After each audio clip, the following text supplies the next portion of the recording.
कोसली का एक मामला जो कि पूरा विख्यात हुआ था, उस मामले के अंदर जो लाला यहाँ से प्रत्याशी केस दर्ज होता है, पहले वो केस दर्ज होता है जी। फिर उसकी इन्वेस्टिगेशन होती है, फिर कोर्ट में जाता है।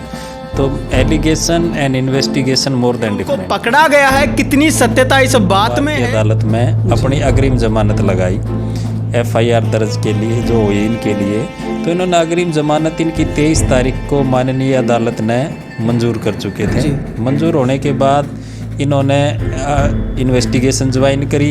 इन्वेस्टिगेशन ज्वाइन के बाद जो पिछले 2 दिन से जो अखबार में जो बात चल रही है ना कि गिरफ्तार हो गए, गिरफ्तार सबसे हो बड़ी गए। बात ये है, लोग ये जानना चाहते क्या गिरफ्तारी हुई है या नहीं। कोई करते हैं तो मानहानि का कंपनसेशन का दावा भी डाल सकते हैं। नमस्कार, आप देख रहे हैं स्टेट न्यूज़ हरियाणा और मैं हूं अमित अमन।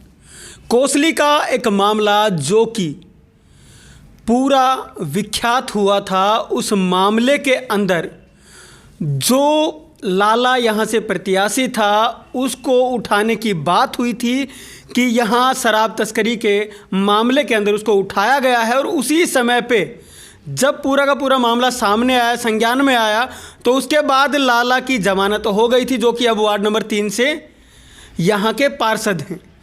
और उनके बाद में अब एक खबर चली है कि उनके जो साथी बताए जा रहे हैं उनको पकड़ा गया है। कितनी सत्यता इस बात में है, इसी को जानने के लिए हम यहाँ पे पहुँचे। और हमारे साथ में वकील मौजूद हैं, उनके एडवोकेट मौजूद हैं, राकेश लांबा।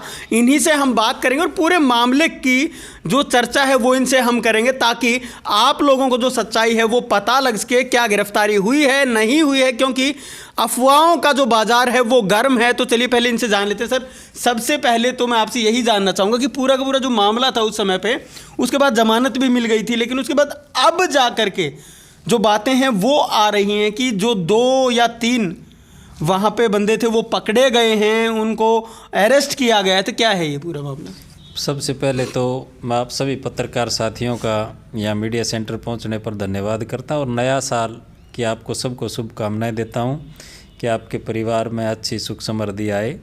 और ये जो मामला है आपने जो बताया, ये मामला कोई भी केस दर्ज होता है, पहले वो केस दर्ज होता है जी। फिर उसकी इन्वेस्टिगेशन होती है, फिर कोर्ट में जाता है। तो allegation and investigation more than different. जी। ये मामला क्या था? ये मामला ज़्यादा अखबारों में इसलिए चल रहा है क्योंकि ये जो है हमारे जीवन हितैषी जी, ये पार्षद भी काफ़ी मार्जिन से जीते हैं जी। तो वो तो चलो कोई अलग मामले होंगे। मैं आपको सारी कानूनी बात बताता हूँ कि इसमें 2 नाम थे, सतीश और मंजू जी। सतीश और मंजू का कोई भी क्रिमिनल रिकॉर्ड आज तक नहीं है। 48 साल सतीश की उम्र होगी।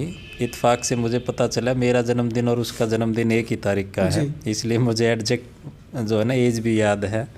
तो आज तक इनका कोई भी क्रिमिनल रिकॉर्ड नहीं है। खेती करने वाले व्यक्ति हैं और इनका जैसे इनका एफआईआर में नाम आया तो प्रत्येक व्यक्ति को अपना अधिकार होता है कि वो अपनी लीगल रेमेडी अवेल करे। तो इन्होंने माननीय डिस्ट्रिक्ट एंड सेशन जज जो हैं श्री विमल कुमार की अदालत में अपनी अग्रिम जमानत लगाई एफआईआर दर्ज के लिए, जो हुई इनके लिए। तो इन्होंने अग्रिम जमानत इनकी 23 तारीख को माननीय अदालत ने मंजूर कर चुके थे। मंजूर होने के बाद इन्होंने इन्वेस्टिगेशन ज्वाइन करी। इन्वेस्टिगेशन ज्वाइन के बाद ये अपने घर आ गए जी। तो इसमें जो पिछले 2 दिन से जो अखबार में जो बात चल रही है ना कि गिरफ्तार हो गए, वो शायद आधी अधूरी जानकारी है। मैं आपको बेल ऑर्डर की कॉपी दूंगा अभी पत्रकार साथियों को, जो 23 तारीख का माननीय डिस्ट्रिक्ट एंड सेशन जज का ऑर्डर है जी।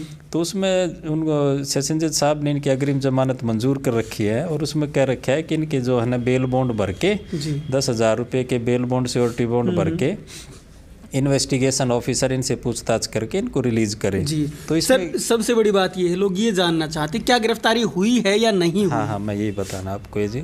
जब अग्रिम 2 तरीके की जमानत होती हैं, एक तो किसी को गिरफ्तार करके अदालत में पेश किया जाता है और एक जो है जमानत अग्रिम होती है। 430 सेक्शन 438 और 439 में ये होती हैं। तो ये एंटीसिपेटरी बेल थी, अग्रिम जमानत थी। तो इसमें गिरफ्तारी ना हो इसीलिए व्यक्ति वहाँ जाता है।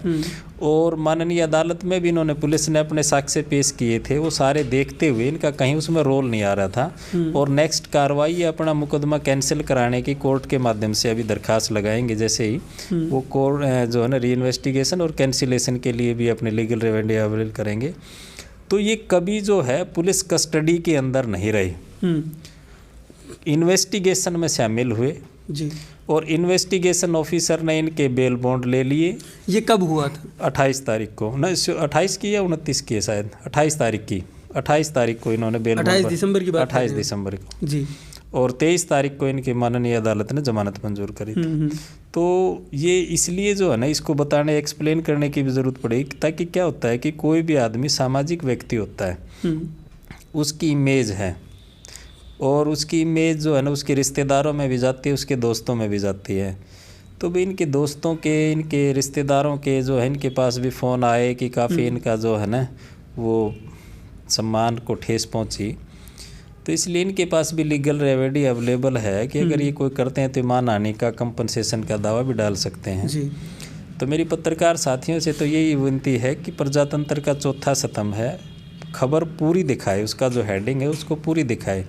या तो उन्होंने खबर दिखानी चाहिए थी कि भाई माननीय अदालत ने, ऑर्डर की कॉपी लेनी चाहिए थी कि माननीय अदालत ने इनकी अग्रिम जमानत मंजूर कर रखी थी और इन्हें शामिल तफ्तीश हुए, और शामिल तफ्तीश होने के बाद अपने घर चले गए। इन्होंने जो बात पुलिस इन्वेस्टिगेशन ऑफिसर ने पूछी वो सारी बता दी। इन्वेस्टिगेशन ऑफिसर भी सेटिस्फाई था क्योंकि इनका कोई भी जो था ना एलिगेशन, डायरेक्ट इनडायरेक्ट, इनके खिलाफ कोई एविडेंस नहीं थी। जो वीडियो रील है वो भी आप देखोगे तो ये कहीं ये नहीं करे कि उनको ऑब्जेक्ट नहीं करे कि इसको मत ले जाओ। इसमें सतीश तो ये कह रहा है भी चलो क्या बात है, मैं भी चलता हूँ। तो इसलिए इसी सारे साक्ष्यों को देखते हुए माननीय अदालत ने भी इनकी जमानत मंजूर करी थी।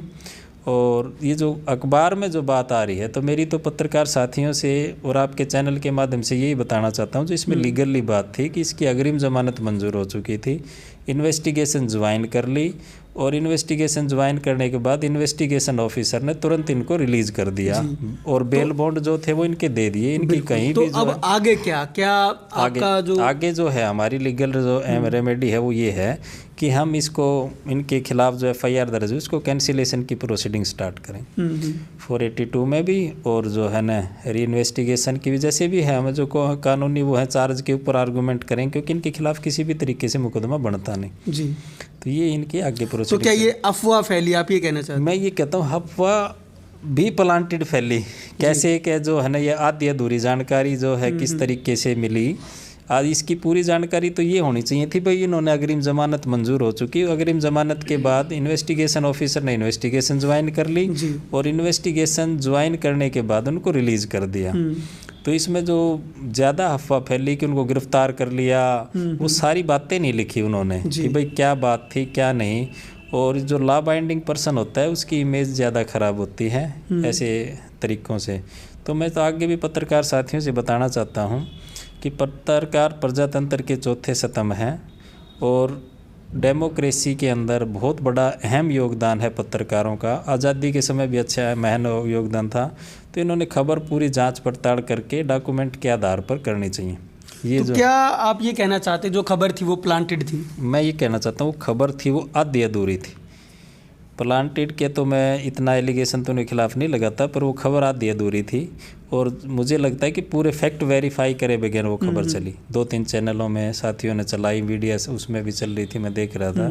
तो वो खबर इस तरीके की नहीं चलानी चाहिए। जो रियल फैक्ट है ये मैंने आपको बताया कि इसमें तो हालांकि ऑफेंस तो उसके खिलाफ भी नहीं बनता, जीवन हितैषी के खिलाफ भी उसकी भी बेल हुई, पार्षद भी जीत गया और ये तो उसका अच्छा चलो राजनीतिक भविष्य है। राजनीतिक जीवन अलग आदमी का होता है, वो तो भगवान सबको जो है ना अच्छे अच्छे पदों पर पहुंचाए। ये तो सब मैं नए साल पे भी कामना करता हूं। तो उस केस में भी शायद आप ही एडवोकेट हैं, तो उस केस का क्या चल रहा है अभी? क्या अभी उस केस में भी माननीय अदालत ने उसकी अग्रिम जमानत मंजूर हो गई और अग्रिम जमानत मंजूर होने के बाद जो है ना रूटीन की तारीख लग रही है, अभी चालान पेश नहीं हुआ है। चालान पेश होने के बाद चार्ज के ऊपर उसमें भी आर्गूमेंट करेंगे। वो केस भी बनता नहीं जी, किसी भी तरीके से वो केस बनता नहीं। सर बहुत बहुत धन्यवाद आपका जानकारी देने के लिए। बहुत जय हिंद, धन्यवाद। आप देख सकते हैं कि यहाँ जो भी जानकारी मिली थी या फैलाई गई थी, जो भी था, लेकिन उसकी सत्यता क्या है ये अब इन्होंने भी बताया है चीज़ों को कि कैसे क्या उसके अंदर हुआ है। अब कहना मुश्किल है कि कहाँ से क्या हुआ है क्या नहीं हुआ है, लेकिन इनकी बातों को जब सुनते हैं तो लगता है कि जैसे कुछ हुआ ही नहीं है, और अगर दूसरी चीज़ों को गौर करें तो ऐसा लगता है कि जैसे बहुत कुछ हो गया है। तो अब सत्यता क्या है वो अभी तक दायरे में है, पर्दे के पीछे है, लेकिन आने वाला समय ही इन चीज़ों को, और जो सवाल इसके ऊपर उठ रहे हैं बार बार, उनको खोलने का काम समय ही करेगा। नमस्कार, धन्यवाद, जय हिंद, जय भारत। ऑर्डर